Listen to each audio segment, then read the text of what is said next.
Hello friends, welcome to Swiss cute kitchen. இன்றைக்கி நம்ம தேங்காய் பால் சாதம் எப்படி செய்யுதுன்னு பார்க்க போகிறோம். சுவையான டேஸ்டான தேங்காய் பால் சாதம் எப்படி செய்யுதுன்னு பார்க்கலாம்.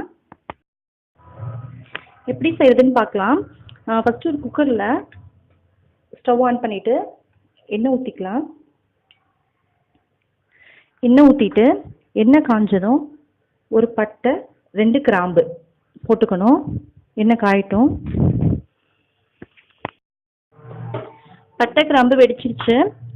இதில் நம்ம வெங்காயம், பெரிய வெங்காயம் 1, ஒரு குட்டி தக்காளி, கொஞ்சோண்டு கொத்தமல்லி தழை, கொஞ்சம் புதினா தழை, இதை நான் கட் பண்ணி வச்சுருக்கேன். இல்லை ஒவ்வொன்றா நம்ம சேர்க்க போகிறோம். வெங்காயம் ஆட் பண்ணிட்டேன். இதில் கொஞ்சம் இஞ்சி பூண்டு பேஸ்ட் ஆட் பண்ணிக்கலாம். இந்த அளவுக்கு இஞ்சி பூண்டு பேஸ்ட் போடணும்.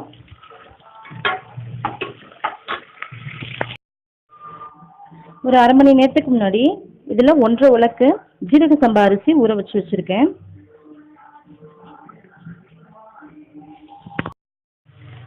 வெங்காயம் கோல்டன் ப்ரௌனில் ஆயிடுச்சு.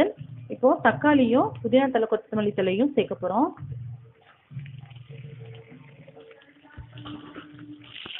இதுவும் வதங்கட்டும். கொஞ்சமாக இதில் ஏலக்காய் பொடி சேர்த்துக்கலாம். ஒரு ஏலக்காய் அளவுக்கு பொடி சேர்த்துக்கலாம். ஏலக்காய் இருந்தாலும் தாளிச்சுக்கலாம். குட்டி குட்டியாக ஒரு 4 பச்சை மிளகாய் சேர்த்துக்கலாம். உங்கள்கிட்ட பெருசாக இருந்தால் 2 போட்டுக்கோங்க. நான் குட்டியாக தான் இருக்கனால 4 போட்டிருக்கேன்.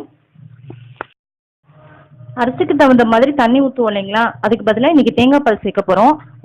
நீங்கள் எவ்வளோ அரிசி போட்டிருக்கீங்களோ அதுக்கு தகுந்த மாதிரி தேங்காய் பால் சேர்த்துக்கோங்க தண்ணிக்கு பதிலாக.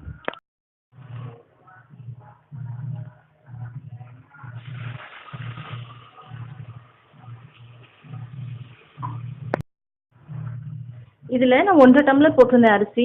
இப்போ இதில் 2 டம்ளர் நான் தேங்காய் பால் சேர்த்துருக்கேன். இது ஜீரக சம்பா அரிசினால, இதே நார்மல் அரிசியாக இருந்தால் 3 டம்ளர் சேர்க்கணும். நீங்கள் அதுக்கு தகுந்த மாதிரி சேர்த்துக்கோங்க. பால் கொதிச்சிருச்சு. இப்போ நம்ம அரிசியை சேர்க்க போகிறோம். அரிசியை சேர்த்து 2 சவுண்ட் விட்டு இறக்கிடலாம். உப்பு சேர்த்துக்கலாம். இது வரைக்கும் நம்ம உப்பே சேர்க்கல, ஸோ உப்பு சேர்த்துக்கலாம். உப்பு சேர்த்துட்டு குக்கரை மூடி வச்சிடலாம் கலந்து விட்டு.